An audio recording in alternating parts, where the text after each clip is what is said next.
फौजी की पत्नी। दुख के दिन जेठ की दोपहरी जैसे होते हैं, लंबे, उबाऊ और त्रासदायक, जो खत्म होने में ही नहीं आते हैं। और सुख के दिन थकान के बाद की रात की तरह होते हैं, जो कब गहरी नींद में गुजर जाती है पता ही नहीं चलता। परम की छुट्टियां खत्म होने में आ गई थीं और उसका वापस ड्यूटी पर जाने का समय आ गया था।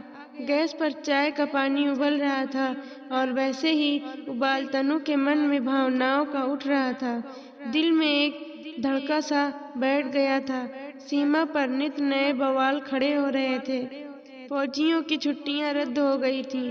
परम भी तो पूरे 7-8 महीने बाद इस बार घर आ पाया था, वो भी बस चंद ही दिनों के लिए। पिछले 8 महीने से वह लगातार सर्च ऑपरेशन पर ही आतंकवादियों की धरपकड़ में जंगल जंगल और खतरनाक इलाकों में घूमता रहा है। महीनों से वह एक दिन भी चैन से नहीं बैठ पाया है। आगे अचानक पता नहीं क्या इमरजेंसी आ जाए, इसलिए उसे कुछ दिनों की छुट्टी दी गई थी। फिर पता नहीं कब परम का मन भी अंदर से जाने कैसा होता रहता था। तनु को छोड़कर ड्यूटी पर वापस जाना उसकी जान पर बन आ रहा था, लेकिन ड्यूटी तो ड्यूटी है, हर हाल में निभानी पड़ेगी। और फिर वो ठहरा, पैरा कमांडो, उसके कंधों पर तो अतिरिक्त जिम्मेदारी है। वह तनु को खुश रखने का प्रयत्न कर रहा था ताकि उसके साथ मिले ये चंद दिन प्यार और सुकून से कट जाएं। लेकिन वह देखता कि तनु की आंखें बार बार भर आती हैं। वह मुंह दूसरी ओर करके चुपचाप आंसू पोंछ लेती। परम के सीने में मरोड़ सी उठती।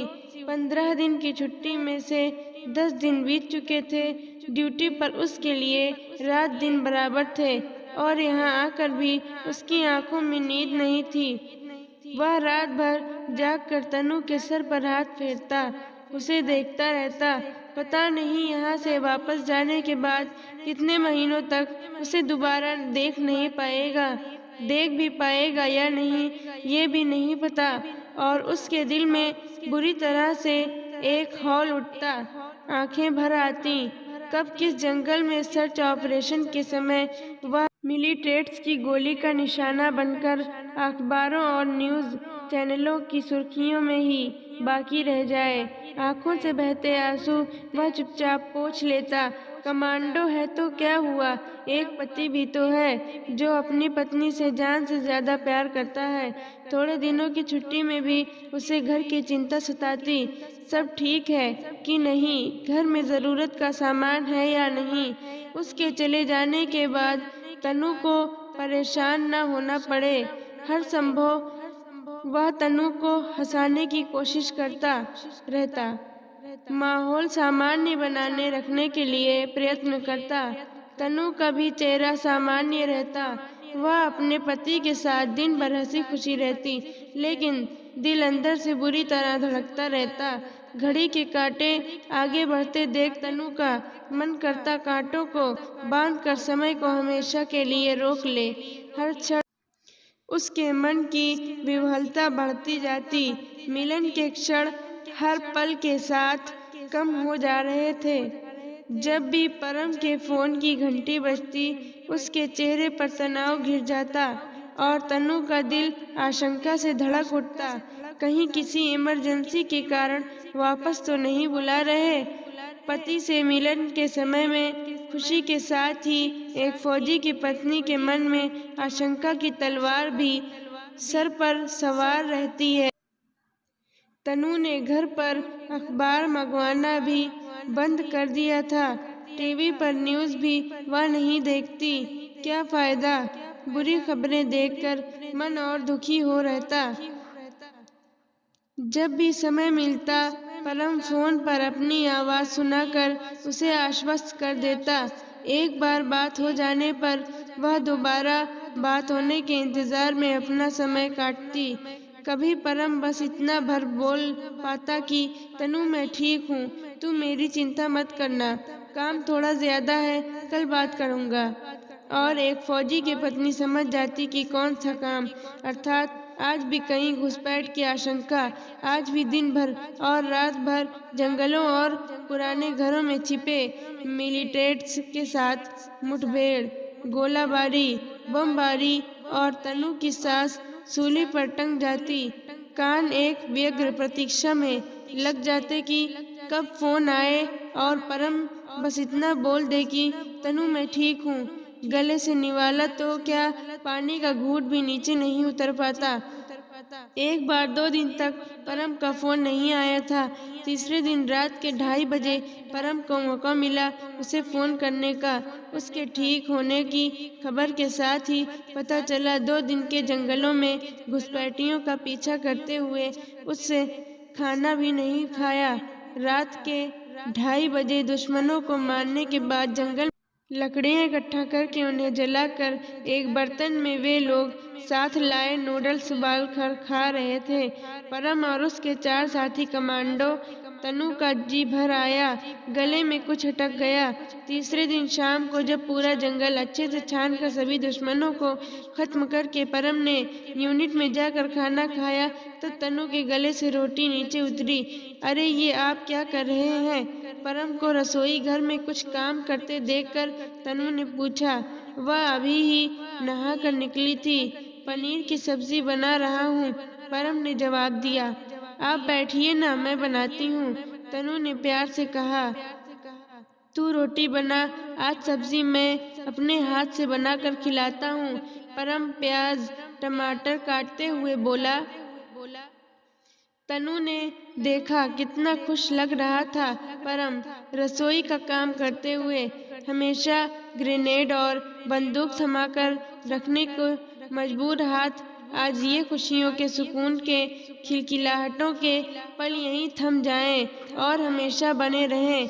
क्यों कुछ लोग चैन से रहना चाहते हैं चाहे और अपनी महत्वाकांक्षाओं की आग में बसे हुए घरों को स्वाहा करते रहते हैं। परम की छुट्टी के 15 दिन भी बीत गए। आज रात वह वापस जाने वाला था। तनु नहाने गई तो बहते पानी के नीचे देर तक आंसू भी बहाती रही। सीने में अजीब सा कुछ दर्द हो रहा था। परम के सामने रोकर वह उसे कमजोर नहीं करना चाहती थी, इसलिए शावर के नीचे ही अपने मन का गुबार निकाल रही थी। रात जब जाने के लिए ड्राइवर ने कार निकाली परम को बस स्टैंड तक छोड़ने के लिए, तो अंदर से तनु फिर अपने आप को संभालना नहीं गया। वह परम के कंधे से लगकर सिसक पड़ी। मत जाओ मुझे छोड़कर, ए पगली, तू तो हमेशा मुझे हिम्मत बांधती रहती है। तू ही ऐसे कमजोर पड़ जाएगी तो मेरा क्या होगा? परम उसके सर पर हाथ फेरता हुआ बोला। मैं कैसे रहूंगी अब आपके बिना? आजकल तो एक पल के लिए भी चैन नहीं मिलता, हर पल एक डर लगा रहता है, तनु बिलखते हुए बोली। मेरे लिए रहना क्या आसान होगा तुम्हारे बिना? बस कुछ ही महीनों की तो बात है। सरहद पर और सीमा के आसपास के इलाकों में शांति हो जाए, फिर मैं तुम्हें भी अपने साथ ले चलूँगा या अपनी पोस्टिंग यहाँ करवाने की कोशिश करूँगा। अपने कमांडो पर भरोसा रखो, तुम्हारा प्यार और साथ है न, मेरे पास विश्वास रखो, मुझे कुछ नहीं होगा। परम उसे गले लगाते हुए बोला। तनु की आंखों से लगातार आंसू बह रहे थे। ए तनु, लिपस्टिक लगाकर आना, अचानक परम बोला। क्यों? तनु आश्चर्य से पूछती है। जाना बाबा, लगा कर आ, परम आग्रह से बोला। तनु जाकर लिपस्टिक लगा कर आई। इस पर अपने होठों के निशान देना।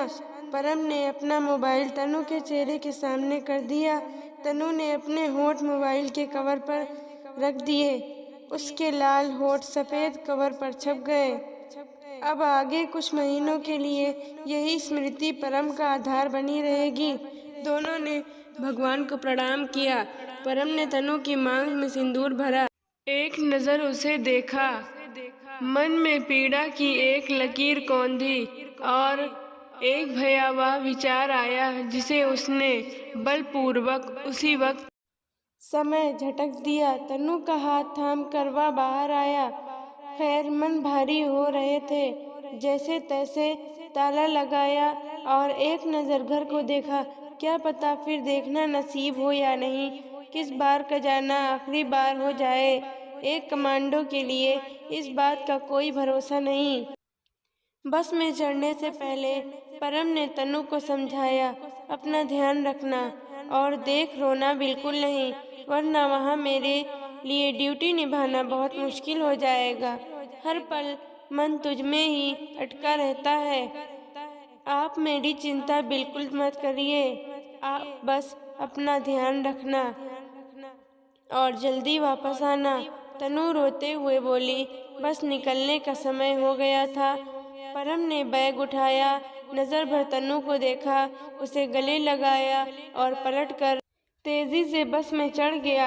अगर वो एक क्षण भी और तनु के पास खड़ा रहता तो जा नहीं पाता।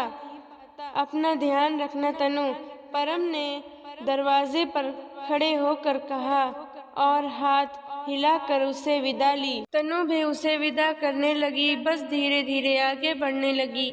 आंसुओं के बीच धुंधली होती हुई परम की बस आखिर में ओझल हो गई। तनु आकर कार में बैठ गई। सर बुरी तरह सुन्न हो रहा था।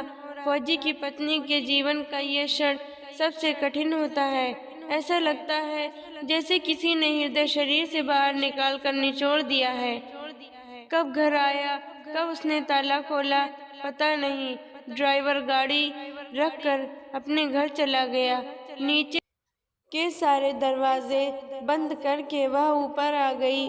कमरे में पैर रखते ही तनु की दिल में एक हौल बहुत गहरे तक उतर गई। खाली घर, खाली कमरा, खाली पलंग, कटे पेड़ सी वह पलंग पर गिर पड़ी। आंखों से आंसुओं की धाराएं बह रही थीं। सर घूम रहा था। दिल में अजीब सा दर्द हो रहा था।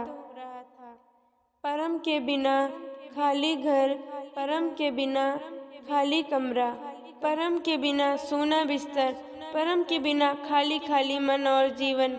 इधर परम की बस सड़क पर आगे बढ़ती जा रही थी और उसके दिल में तनु से दूर होने का एहसास भी बड़ी तेजी से गहराता जा रहा था।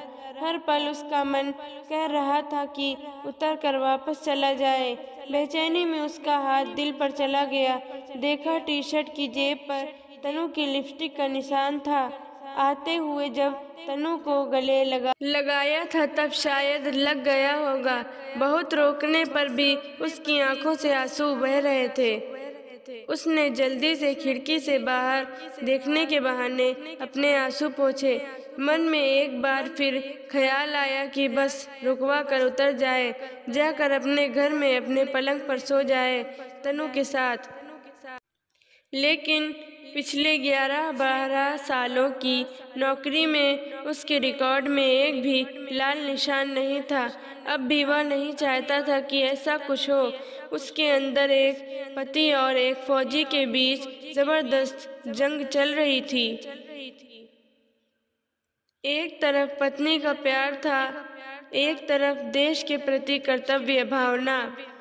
इस समय दोनों ही भावनाएं पल पल में एक दूसरे पर हावी हो रही थीं। दोनों का ही आवेग उससे संभाला नहीं जा रहा था।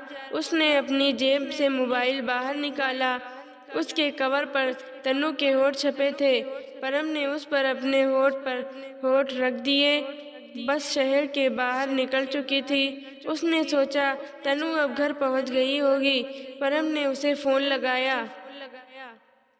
तनु पलंग से पीठ टिका कर बैठी थी।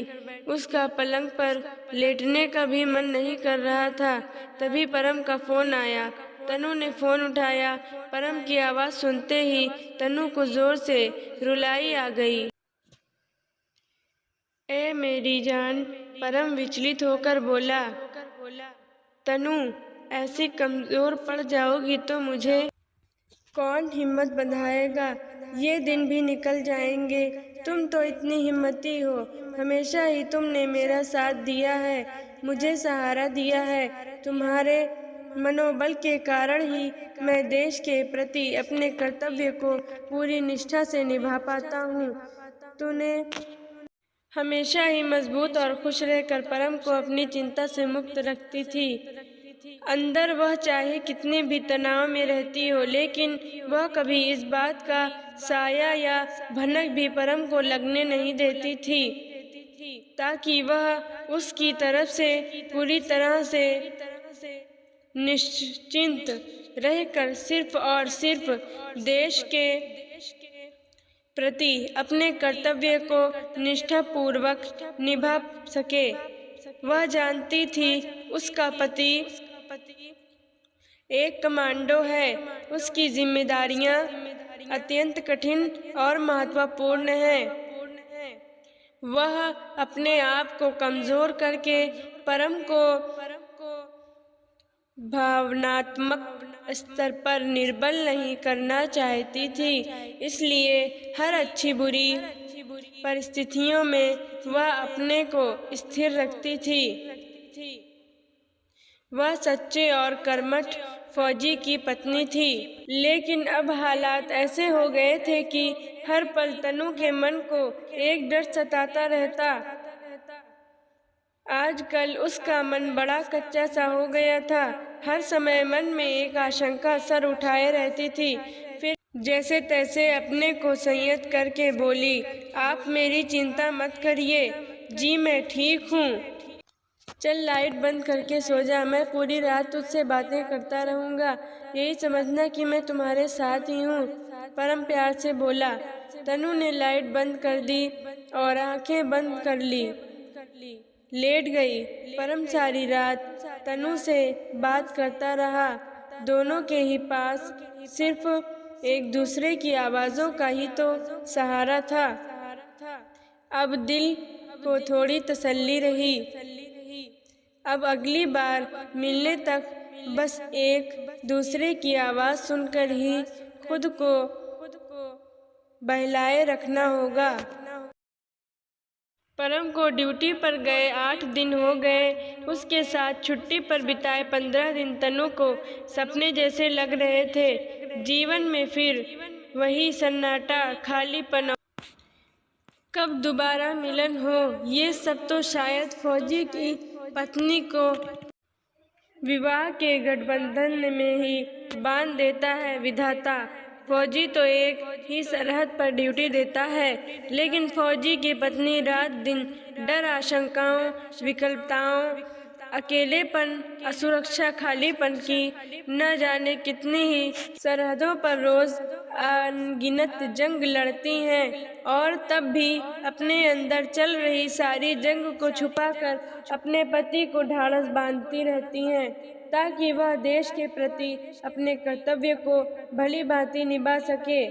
तनु भी परम से फोन पर बात हो जाती है तो चैन की सांस लेती है, और फोन रखते ही फिर से बात होने तक भावनाओं के